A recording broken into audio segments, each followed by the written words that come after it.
오늘 이 말씀을 통해서 아브라함의 부르심이라는 제목으로 여러분들 함께 말씀 살펴보면서 하나님께서 내려주시는 은혜 받기 원합니다.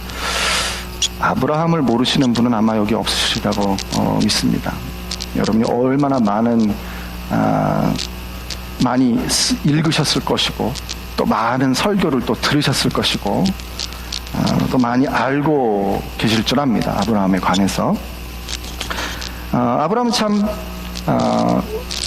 성경에서 정말 중요한 인물이라고 아니할 수 없습니다. 창세기에 물론 아담으로부터 시작하지만 인류가 그래도 하나님의 백성들, 이스라엘 백성들의 시작이 바로 아브라함의 자손으로부터 시작이 되는 것 우리가 잘 알고 있습니다. 우리 마태복음 1장으로 넘어가 봐도 어떻게 시작을 합니까? 1장 1절에 보면 마태복음 1장 1절 여러분 보시면 아브라함과 다윗의 자손 예수 그리스도의 계보라. 신약 제일 처음 나오는 단어가 뭐예요? 아브라함이에요. 그래서 이 아브라함은 정말 중요한 인물이라고 아니할 수 없습니다. 그래서 오늘 그 아브라함을 부르신 그 하나님은 어떠한 분이신가라는 것을 오늘 이 말씀을 통해서 여러분들과 함께 좀 생각을 해보려고 하는데요. 세 가지 포인트 여러분과 함께 좀 생각해 보겠습니다. 첫 번째로 아브라함을 부르신 그 하나님의 부르심은 전적으로 하나님이 먼저 시작하셨다는 것, 하나님이 주도권을 가지고 부르셨다는 사실을 첫 번째로 살펴보고요. 이제 오늘 이니셔티브라 그러는데 첫 번째 시작하신 분이 하나님이시다. 두 번째로 하나님이 부르심에는 놀라운 축복이 준비되어 있습니다. 오늘 본문 말씀을 통해서 우리가 볼 수 있는 것이고요. 그 다음에 세 번째로는 하나님의 부르심에는 다른 모든 것에서 떠나는 것을 요구하십니다. 이 세 가지 포인트를 오늘 함께 좀 살펴보려고 합니다. 첫 번째로 아브라함이 성경에서 뭐라고 일컬어집니까? 믿음의 조상, 그렇게 일컬어집니다. 그래서 모든 믿는 사람들, 이스라엘 백성들뿐만 아니라 유대인들뿐만이 아니라 어느 족속, 어느 나라, 어느 시대에 살던 하나님의 백성들이라도 다 우리의 영적인 조상은 누구예요? 말하자면 아브라함이에요. 정말 위대한 사람입니다. 히브리서 11장에 여러분 가보면 거기 이제 구약 성경에 나왔던 여러 믿음의 위인들을 이렇게 기록해 놓습니다. 다 기록되어 있지는 않아요. 근데 아벨, 노아, 아브라함, 이삭, 모세, 많은 인물들이 나오는데 그 중에 제일 많은 부분을 차지하는 사람이 누굴까요?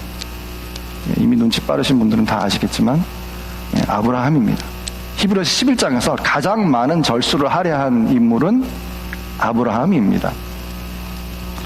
참 위대한 사람임에 우리가 틀림없습니다. 제가 몇 가지 지금 이유를 여러분들에게 말씀을 드렸죠.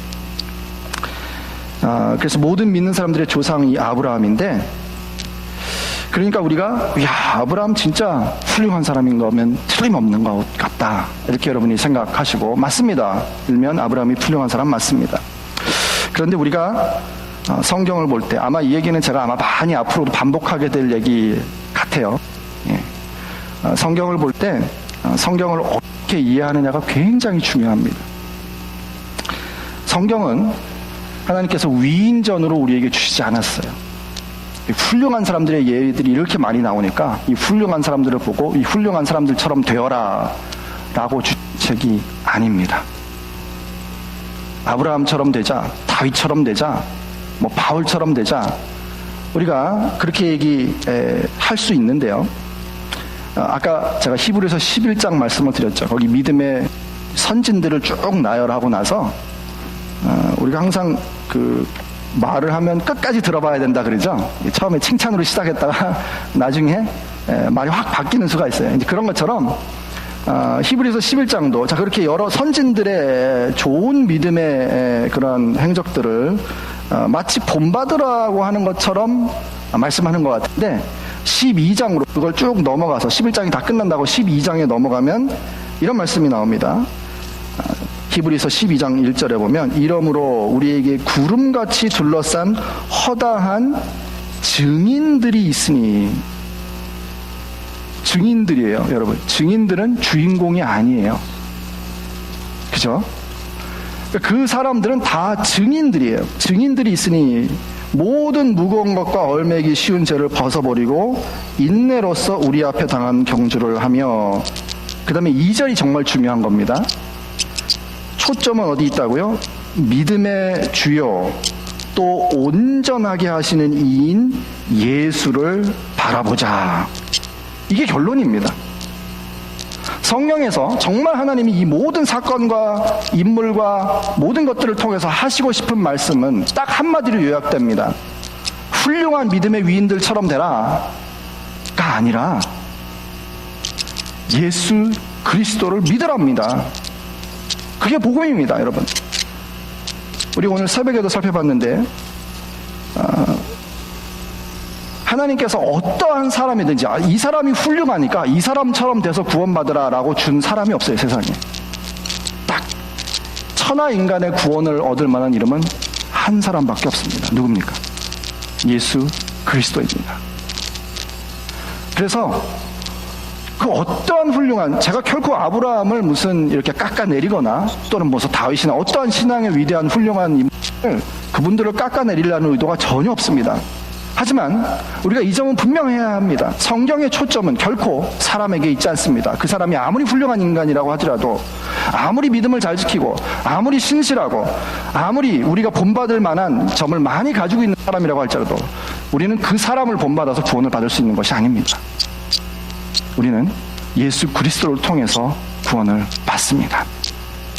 그래서 모든 믿음의 위인들은 사실은 자기 자신의 부족함에도 불구하고 똑같습니다. 그리스도를 바라봄으로 하나님의 은혜를 입어서 구원을 얻는다. 그 똑같은 점을 증거하고 있습니다. 아브라함도 다윗도 사도 바울도 그 어떠한 믿음의 위인들도 다 그런, 결국 히브리서 11장은 바로 그 공통점을 보여주고 있는 것입니다. 이 다양한 시대에 살았던 다양한 믿음의 위인들은 그 사람들 자체로서의 훌륭함을 드러내는 것이 아니라 공통적으로 그 사람들의 어려운 환경 속에서도 믿음으로 그리스도를 바라보았던 사람들이다 라는 것을 증거하고 있는 것입니다. 그 점에 있어서 아브라함도 전혀 예외가 아닙니다. 그래서 아브라함이 믿음의 조상이라는 것은 그가 저와 여러분과 똑같이 다 죄인이고 하나님 앞에서는 자격이 없는 자였지만 믿음으로 그리스도를 바라보고 살았다라는 점에서 우리에게 본이 된다, 그런 차원에서 믿음의 조상이다라는 것입니다. 그래서 우리가 종종 성경 해석을 할 때에 이런 해석을 은연중에 하기 쉬워요. 저도 과거에 이제 그런 실수를 많이 범했는데요. 뭐냐면 이런 훌륭한 이제 믿음의 사람들이 있으니까 이 사람이 이렇게 훌륭하게 된 데는 분명히 이유가 있을 거야. 그 이유를 찾습니다. 그 사람의 삶 속에서. 살았더니 그 사람이 기도를 많이 했대더라. 예배를 잘 드렸대더라. 잘 하나님께 바쳤더라. 헌신했다더라. 이런 이유들이 있을 수 있어요. 아브라함도 그런 이유들을 우리가 찾아볼 수 있습니다. 그래서 마치 그 사람이 이런 훌륭한 요소들을 가지고 있었고 그걸 잘 하나님께 드렸기 때문에 마치 그 사람이 복을 받고 한 것처럼 이렇게 나와요. 그러니까 잘 그 말을 들어보면 뭐냐면 그 사람이 그렇게 복을 받고 구원을 받은 것은 그 사람 속에 있는 뭔가 훌륭함 때문에, 비범함 때문에, 다른 사람들보다 나은 그 어떤 요소 때문에 마치 그것 때문에 그 사람이 복을 받은 것처럼 그런 스토리가 되어버리고 맙니다. 근데 과연 그게 성경이 우리에게 말하고 있는 것일까요? 잘 생각해 보시면 알지만 사실은 그거는 은혜와 역행하는 결론입니다.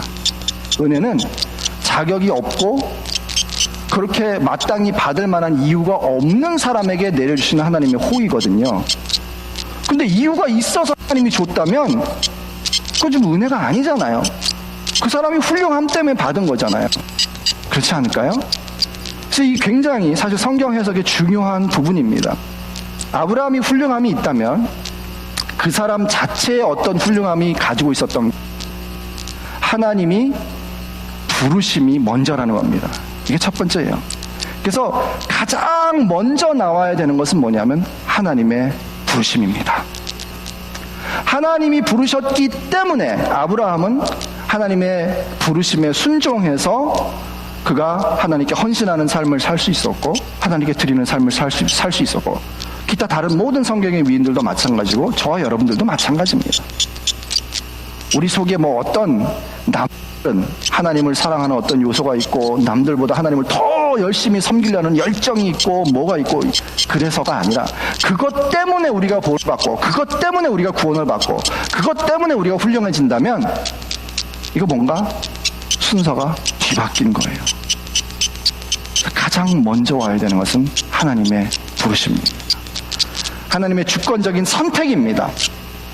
하나님께로부터 나와야 합니다. 우리가 먼저 나오면 안 돼요. 순서가.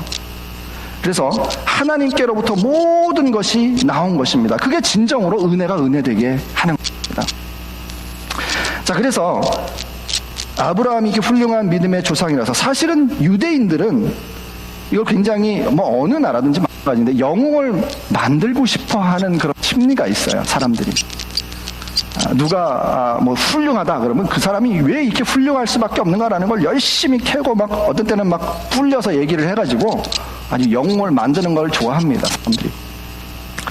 근데 그러니까 어떻게 보면 아브라함이 원래 하나님의 부르심을 받기 전에도 원래 이 사람은 경건한 사람이었고 원래 하나님을 부르심을 받을 만한 뭐 그런 뭔가를 갖고 있는 그런 사람인 것처럼 얘기를 하면 좀 우리가 듣기는 참 좋은데 사실은 아니에요. 여호수아 24장을 보시면 여호수아 24장 맨 마지막 장입니다. 여호수아가 이스라엘 백성들을 모아놓고 이제 고별 설교를 하는 이제 그러한 부분인데요. 거기에 이 아브람, 이 이스라엘 백성들의 시조인 아브라함에 대해서 잠시 언급됩니다. 근데 이게요, 생각해보면 충격적인 말씀이에요. 여호수아서 24장 2절. 여호수아가 모든 백성에게 이르되 이스라엘의 하나님 여호와께서 이같이 말씀하시기를 옛적에 너희 조상들 곧 아브라함의 아버지 나홀의 아버지 데라가 강 저쪽에 거주하여 다른 신들을 섬겼으나 내가 너희의 조상 아브라함을 강 저쪽에서 이끌어내어 가나안 온 땅에 두루 행하게 하고 그의 씨를 번성하게 하려고 그에게 이삭을 주었으며. 자, 여기 2절과 3절 딱 이렇게 이 반전이 일어나죠. 뭐라고 말씀하십니까? 원래 아브라함 집안이 어떤 집안이었다고요? 하나님께 칭찬을 들을 만하고 하나님께 선택을 받을 만한 그런 훌륭한 요소를 원래 가지고 있던 집안이에요? 저와 여러분들처럼 한때 우상 섬기던 집안이었다는 거예요. 전혀 다를 게 없습니다. 하나님 앞에서 자랑할 거 하나도 없습니다. 내세울 거 하나도 없어요. 아브라함이 훌륭하기 때문에 하나님께 선택을 받았다라고 생각한다면 착각입니다, 여러분. 아니에요. 하나님 우상 섬기는 거 가장 싫어하시잖아요. 그죠? 그러니까 아브라함은 원래 그런 집안 출신 사람이에요. 그러니까 아브라함이 훌륭하게 된 것은 결코 그 사람이 원래 가지고 있던 그 집안의 훌륭함이 아니라 하나님의 은혜의 훌륭함입니다. 하나님의 부르심의 놀라움입니다. 그래서 그 아브라함을 부르셔서 하나님께서 믿음의 조상으로 만들어 주신 것은 그 안에 어떠한 요소가 있었다기보다는 하나님이 참으로 먼저 그를 사랑하셔서 선택하시고 부르셔서 그를 변화시키신 것입니다. 그것을 우리가 항상 기억하는 것이 중요합니다. 이 말씀은요, 우리가 잘 아는 에베소서 2장 8, 9절의 말씀과도 일맥상통합니다. 잠시 우리가 살펴보면 에베소서 2장 8절 너희는 그 은혜에 의하여 믿음으로 말미암아 구원을 받았으니 이것은 너희에게서 난 것이 아니요 하나님의 선물이라. 행위에서 난 것이 아니니 이는 누구든지 자랑하지 못하게 함이라. 그것이 하나님께서 우리 성도들을 부르신 공통적인 부르심입니다. 신앙생활을 오래 하다 보면은요, 근데 사람의 경향은 항상 그래요. 자랑을 좀 하고 싶어요. 그래서 기독교가, 이게 교회도 그렇고 개인도 그렇고 마찬가지예요. 처음엔 정말 나 같은 죄인 살리시는 은혜로 이렇게 나왔는데, 이게 시간이 지나다 보면은요, 자꾸 뭐냐면 인간의 어떤 공로와 자기가 그렇게 경건하게 이렇게 잘 사는, 그래서 어떻게 합니까? 대대로 뭐 우리 집안이 몇 대 뭐 기독교 집안이다, 뭐 이 교회가 어떤 역사를 가지고 있냐. 미국 교회들도 마찬가지예요. 막 100년, 몇백 년 역사 가진 교회들은 그 나름대로, 물론 뭐 하나님이 사용하신 면이 있습니다. 그렇지만 그 프라이드가 대단해요. 이 교회가 어떤 교회인 줄 알아? 뭐 이렇게 자랑합니다. 근데요, 물론 하나님이 우리를 사용하시고 우리를 통해서 역사하신 거 감사해야 되는 일이고 증거해야 되는 건 맞습니다. 근데 그것과 그게 자랑이 되는 거하고는 좀 우리가 구분을 해야 됩니다. 그래서 하나님의 은혜만 정말 남아야 되는데, 자꾸 거기에 자랑거리들이 올라가면 결국에는 엉뚱한 길로 가기가 쉽습니다. 개인도 마찬가지고요. 또 단체도 마찬가지고요. 그래서 정말 은혜가 은혜되기 위해서 우리는 하나님의 부르심이 무엇보다도 처음에 있는 것이다. 그것이 바로 시작점이다. 출발점이다. 우리 세상에서도 가끔 그러잖아요. 이렇게 좀 이제 퇴색하고 변해가는 걸 사람들이 안타까워하죠. 그래서 초심으로 돌아가라. 초심으로. 그런 얘기 많이 하잖아요. 초심으로. 처음 시작할 때. 우리 뭐 영적으로 봐도 정말 맞는 얘기입니다. 에베소 교회에 주님께서 계시록에서 책망하신 말씀처럼 첫사랑을 잊어버렸느니라. 그 첫사랑이 무엇입니까? 바로 그겁니다. 우리의 어떤 것 때문이 아니라 하나님이 은혜로 우리를 부르셨다는 그 사실, 그것이 가장 중요한 출발점이고, 또 우리가 길을 잃어버렸다면 다시 돌아가야 되는 지점입니다. 거기가 바로 원점입니다. 우리 신앙생활에. 그래서 하나님의 은혜의 부르심, 성령을 통해서 우리에게 부르실 때 우리가 그 부르심에 순종해서 나왔을 뿐이고, 그 우리가 하나님의 부르심에 응답하여 한 모든 것들은 하나님이 시작하신 것이고 하나님께로 말미암았다라는 사실을 우리가 기억하는 것은 너무나 중요한 것입니다. 자, 이것이 우리가 아브라함의 부르심을 통해서 배울 수 있는 첫 번째 교훈이라고 볼 수 있습니다. 두 번째로 오늘 살펴보고자 하는 것은요, 하나님의 부르심에는 놀라운 축복이 준비되어 있다. 제가 그런 말씀을 했는데요. 여기 오늘 본문 말씀을 보면은요, 특별히 이제 1절은 명령이니까 2절부터 보시면, 내가 너로 큰 민족을 이루고 내게 복을 주어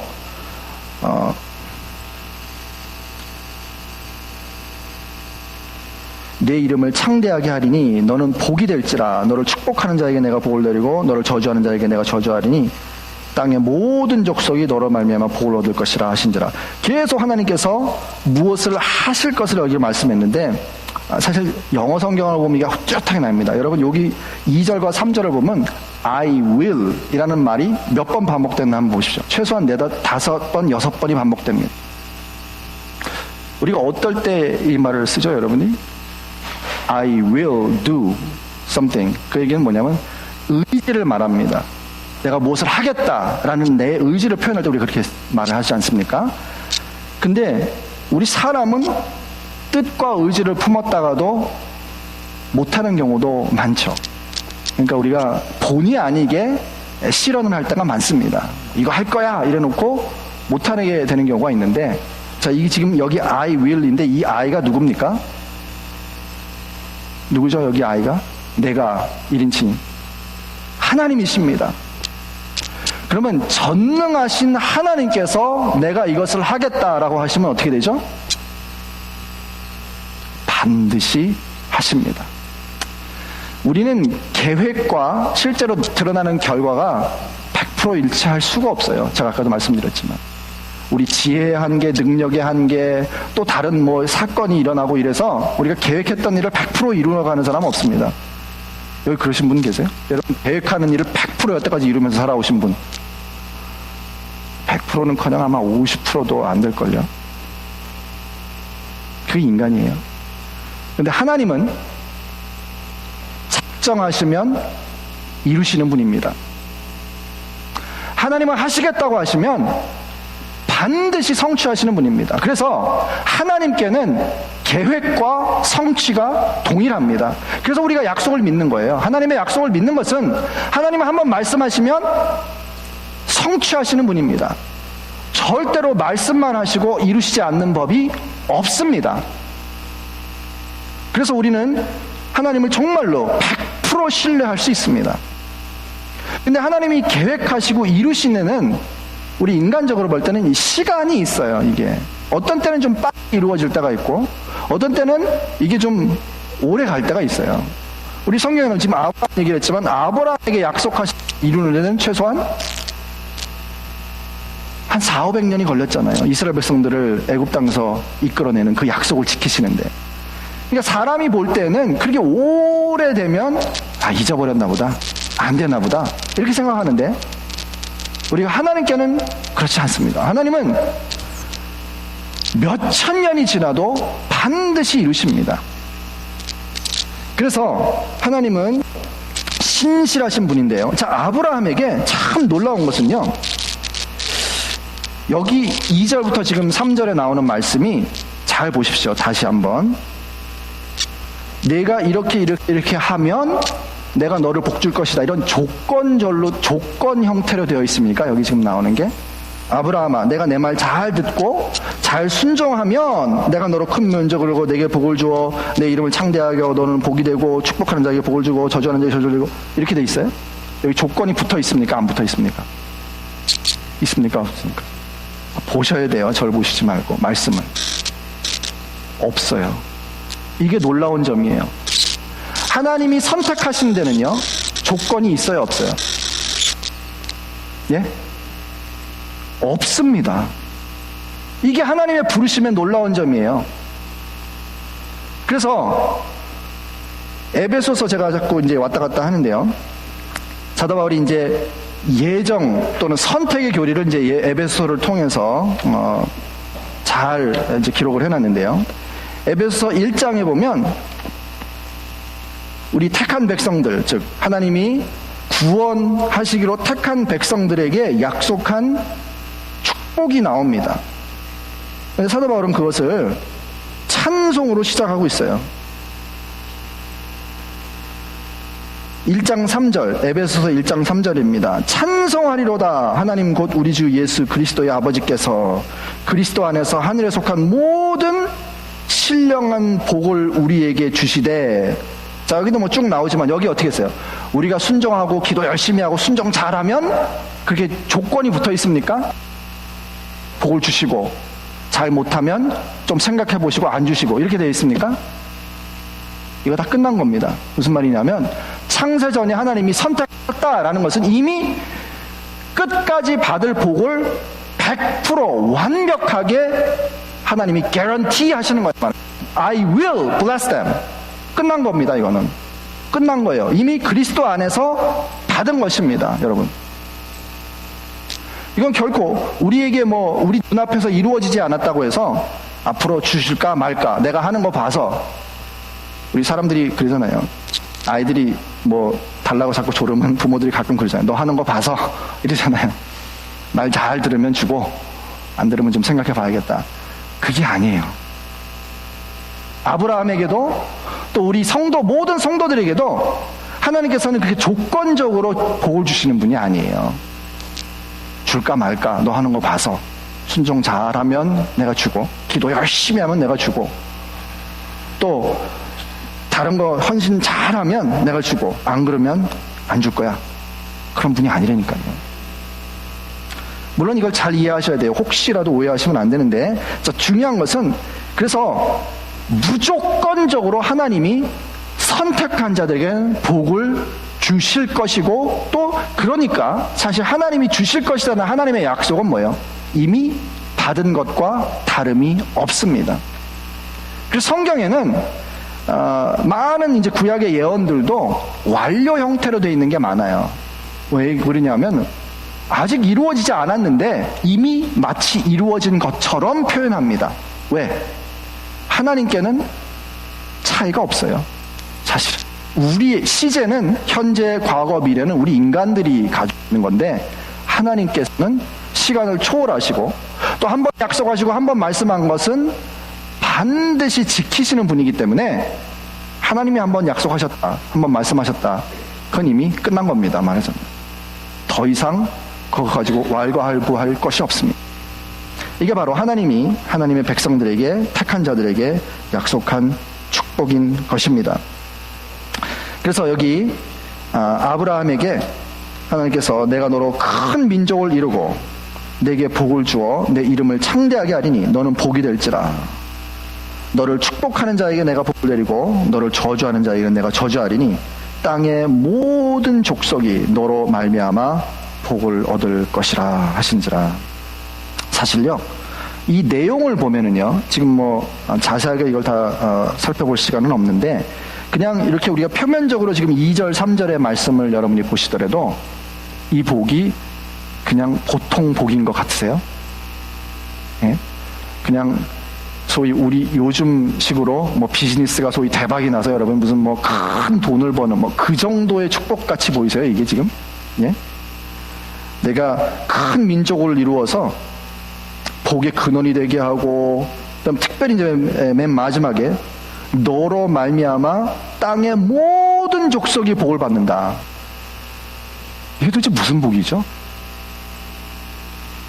이것은 저와 여러분들이 지금 생각하는 세상에서 뭐 돈을 벌고 뭐 권력을 잡고 뭐 그런 것과는 비교도 될 수 없이 큰 복입니다. 뭘까요? 그리스도를 통한 복입니다. 이게 바로 그리스도를 소유한 자들이 받는 복입니다. 아브라함도 그것을 받은 사람으로서, 그래서 믿음의 조상이에요. 그래서 아브라함이 예수 그리스도를 통해서 천하만민이 복을 받고 영원한 복을 받고, 지금 에베소 1장 3절에 나오는 것처럼 그리스도 안에서 하늘에 속한 모든 신령한 복을 우리에게 주시되, 그 복을 주시는 겁니다. 바로 그 복이에요. 그래서 이것은 하나님이 택한 자에게 무조건적으로 반드시 성취하시는 그러한 복입니다. 그래서 자꾸 복 달라고 하지 마세요. 우리 믿는 사람들이 이미 복을 받은 사람들입니다. 그래서 하나님이 이 예비한 복을 정말 하늘나라에서 우리가 받는 그 순간, 그때는 이제 진짜로 누리는 순간이지만, 이 세상에서는 우리가 이제 소망하고 바라보고 또 그 복을 향해서 우리가 나아가는 그러한 시간들입니다. 하지만 서다벌이 종종 이제 신약성경에 여러 군데서 말하지만, 이 세상에 있는 어떠한 것과도 좋게 비교할 수 없는 영광스러운 복입니다. 하셔도 됩니다. 뭐 하실 정도가 아니라 기도 좀 하셔야 돼요. 그게 소망입니다. 우리가 이 세상 살아가면서 사람들이 이 세상의 복도 얼마나 사모하는지 몰라요. 돈 좀 이렇게 벌어봤으면 좋겠다. 뭐 저 좋은 집에서 살아봤으면 좋겠다. 뭐 저 높은 곳에 좀 올라가서 좀 해봤으면 좋겠다. 얼마나 사모하는지 몰라요, 사람들이 이 세상의 복도. 근데 그것과 비교할 수 없는 복입니다. 하나님께서 저와 여러분에게 이미 허락하신, 그리스도 안에서 허락하신 복은요. 그래서 우리가 그 복을 바라보고 소망하는 삶, 그것이 바로 성도의 삶입니다. 자, 뭐 간단간단히 할 수밖에 없습니다. 세 번째로, 이렇게 하나님의 부르심에는 근데 하나님이 요구하시는 게 딱 한 가지 있어요. 딱 한 가지예요. 그거부터 시작을 하죠. 근데 12장 1절, 여호와께서 아브라함에게 이르시되 너는 너의 고향과 친척과 아비의 집을 떠나 내가 내게 보여줄 땅으로 가라. 과거에는 본토, 친척, 아비 집 다 떠나서 내가 내게 보여준 땅입니까? 보여줄 땅입니까? 봤다는 얘기야, 안 봤다는 얘기예요? 보고 간 게 아닙니다. 그래서 아브라함 믿음이 대단하다, 우리가 그렇게 얘기를 하는 게 그거죠. 사실 아브라함으로서는 모든 것을 포기하고 있는 거예요. 그죠? 본토, 자기가 살고 있던 고향, 또 친척, 자기 뭐 아버지 집이든 자기가 배경으로 살아갔던 모든 것들, 본토, 친척, 아비 집, 이것 빼면 뭐가 남아요? 아브라함 아무것도 안 남아요. 아무것도 없어요. 아무것도. 미지의 땅으로 가는 건데, 하나님이 거기에 대해서 무슨 요즘처럼 여러분 무슨 뭐 건물을 짓는다, 뭐 투자 설명회 하면 막 이렇게 멋있게 프레젠테이션 해가지고 막 다 사진 찍은 것처럼 보여주잖아요. 이런 겁니다. 뭐 이게 보여주는데, 하나님이 이렇게 보여주지 않았어요. 아브라함에게 말씀하셨어요. 그러니까 아브라함은 하나님과 하나님의 말씀만 믿고 가는 거예요. 다른 아무런 보증물이 없어요. 근데 자, 그걸 위해서 아브라함은 모든 것을 버리고 떠나야만 했습니다. 왜 그랬을까요? 그 이유가 중요한 겁니다. 이유가. 왜 하나님께서 아브라함에게 그렇게, 어떤 면에서는 아브라함이 나는 그럼 어떻게 갔다가 나는 망하면 어떡하지? 뭐 이런 생각을 할 수 있겠죠. 충분히 인간적으로는. 그런데도 불구하고 다 떠나서 포기하고 가라는 데에는 영적인 의미가 내포되어 있는 겁니다. 하나님이 저와 여러분에게 생사화복을 주장하시고 만복의 근원 되시는 분입니다. 그런데 우리는 원래 이 세상에 헛된 것들이 우리에게 복을 주고 우리에게 공급해 주는 줄 알고 살아갑니다. 그게 아브라함에게 본토와 친척과 아비집과 같은 거예요. 저와 여러분에게 우리가 의지할 수 있는 뭐 재물이 되든 배경이 되든 그 어떠한 것들이, 그러한 것들이 나의 삶에 굉장히 중요한 것들이고, 그런 거 끊어버리면 나는 아주 다 망하는 것처럼, 자, 그런 생각을 하는데, 하나님께서 이제 너는 나만 바라봐라, 내가 너를 참으로 복 주는 분이다, 이 복의 근원이 바뀌는 것을 이 아브라함에게 결단하고 나갈 것을 요구하시는 것입니다. 그래서 우리 믿는 사람들에게도 역시 이것은 마찬가지입니다.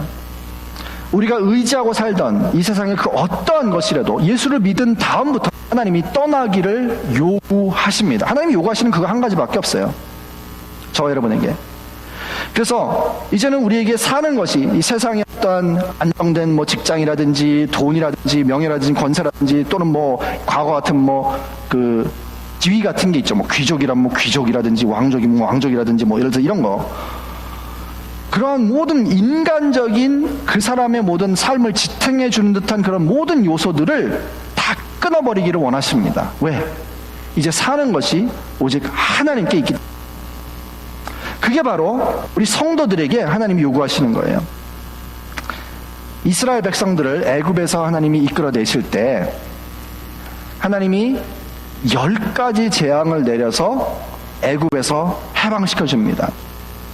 모세가 처음에 갔을 때 여러분 아시지만 400년 이상을 그 애굽에서 종살이 했기 때문에, 또 그 당시에 애굽 왕 바로가 누굽니까?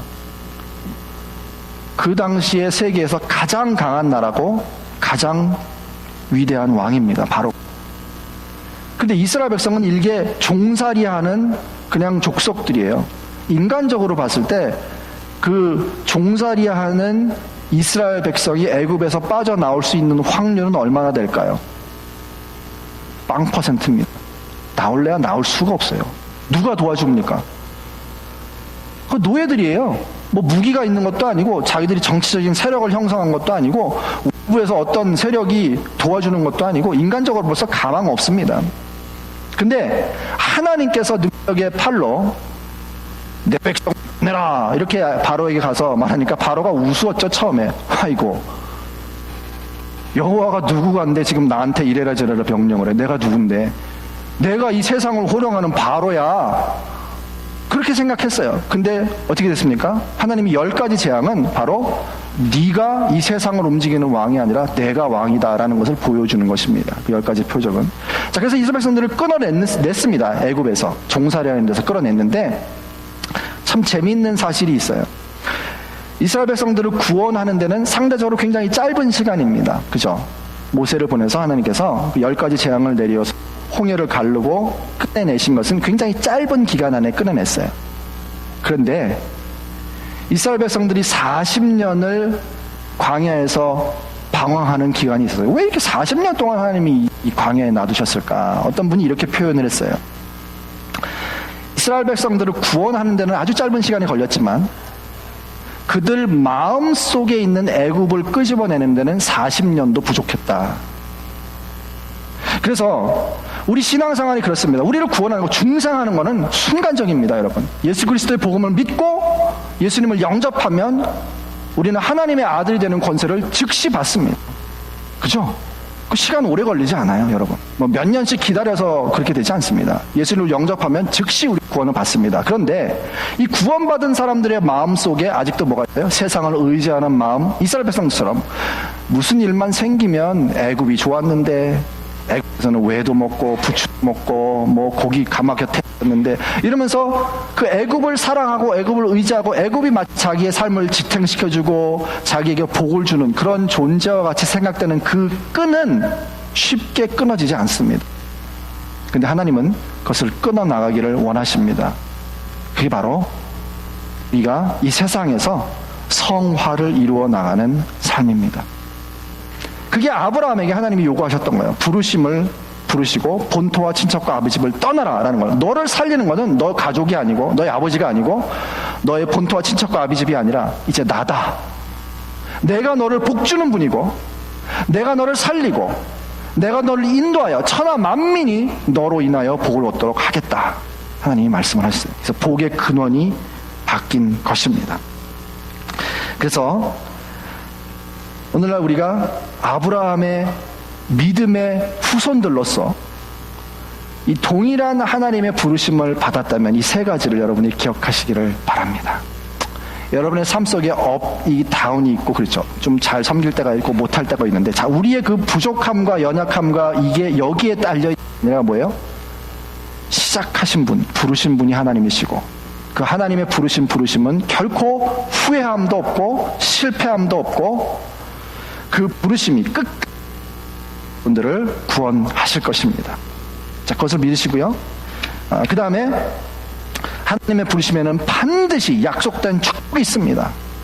이 세상에서는 비록 우리가 고난을 당하고 비록 우리가 가난하게 살 수도 있고 또 여러 가지 뭐 질병이 찾아오고 어려움이 찾아오고 슬픔이 찾아와도 그 모든 것들은 잠시 지나가는 것들이고요. 하나님이 저와 여러분들을 위해서 약속하신 축복은 뭐예요?